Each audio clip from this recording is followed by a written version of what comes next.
Terima kasih Anda masih bersama kami. Bagi Anda yang baru saja bergabung, kami hadirkan kembali 3 berita utama hari ini.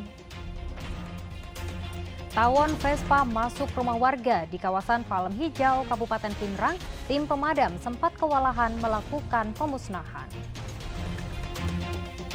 Korban bencana dari 4 kecamatan di wilayah pesisir Kabupaten Pinrang menerima bantuan dari pemerintah daerah.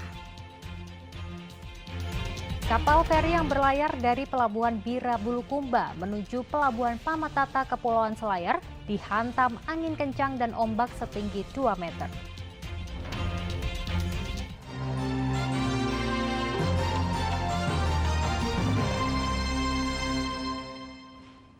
Belasan relawan di Kota Makassar memberikan pemulihan trauma kepada puluhan anak korban banjir di posko pengungsian. Banjir yang sempat merendam ratusan rumah di Blok 8 hingga 10 Perumnas Antang saat ini mulai surut. Beberapa relawan lembaga sosial di Makassar mengajak anak-anak bermain untuk memulihkan trauma banjir. Selama 1 jam bermain, mereka diberikan hadiah mainan, makanan, serta permen. Belasan anak korban banjir masih menempati posko pengungsian karena rumahnya masih terendam air. Selain pemulihan trauma, para relawan juga menyalurkan paket makanan cepat saji serta perlengkapan balita kepada para pengungsi banjir di Kecamatan Antang.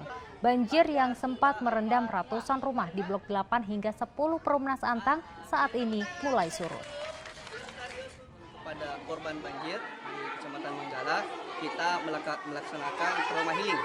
Kita memberikan support, memberikan bantuan supaya adik-adik dan warga di sini tidak berlarut dalam suasana yang ada.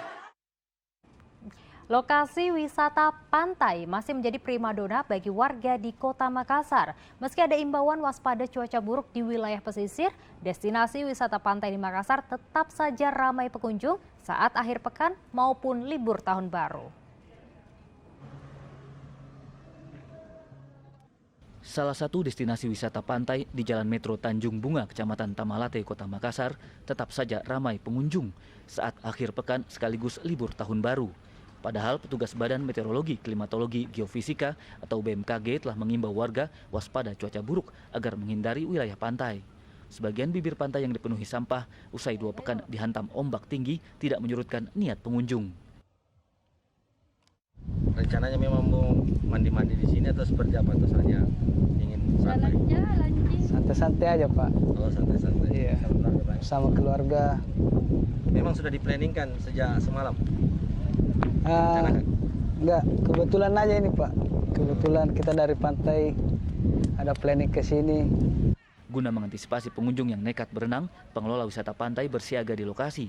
Mobilitas masyarakat semakin meningkat menjelang sore hari sehingga pengelola wisata juga meningkatkan keamanan.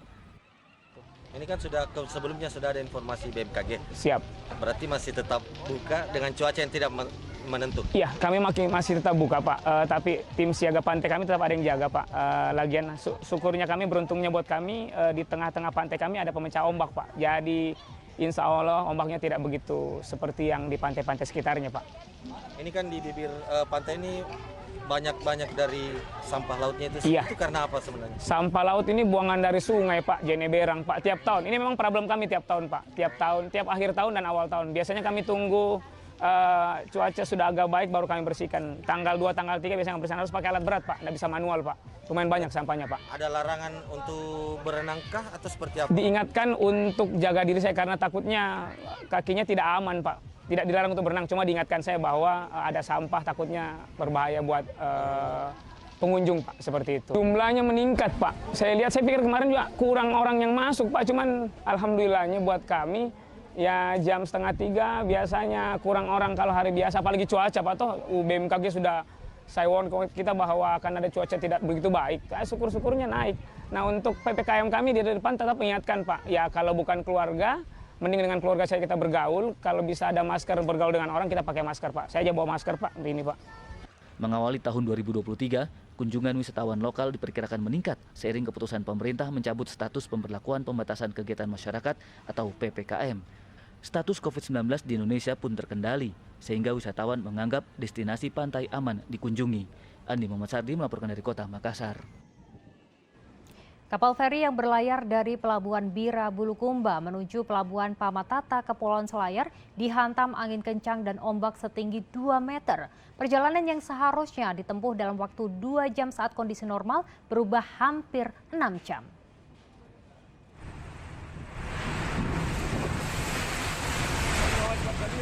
Sebuah video memperlihatkan kondisi dalam kapal feri saat dihantam angin kencang dan ombak setinggi 2 meter.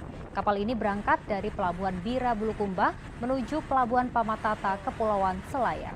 Awalnya cuaca kondusif, tapi saat perjalanan tiba-tiba cuaca buruk menerjang kapal. Perjalanan yang harusnya ditempuh 2 jam saat kondisi normal berubah menjadi 6 jam.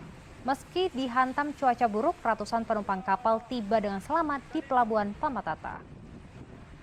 Kena ombak di perjalanan ke Pamatata, tapi yang saya dengar yang tersebar itu 8 jam itu tidak benar. Kita kemarin pelayarannya hanya 5 jam 45 menit sampai di Pamatata. Memang agak kencang karena normalnya kan biasanya kita 2 jam pelayaran ke Pamatata. Kita layari kemarin 5 jam 45 menit. Ya, informasi tadi mengakhiri jumpa kita dalam Berita Makassar. Atas nama rekan yang bertugas, saya Dana Paramita mengucapkan terima kasih atas kebersamaan Anda. Selamat beraktivitas dan sampai jumpa.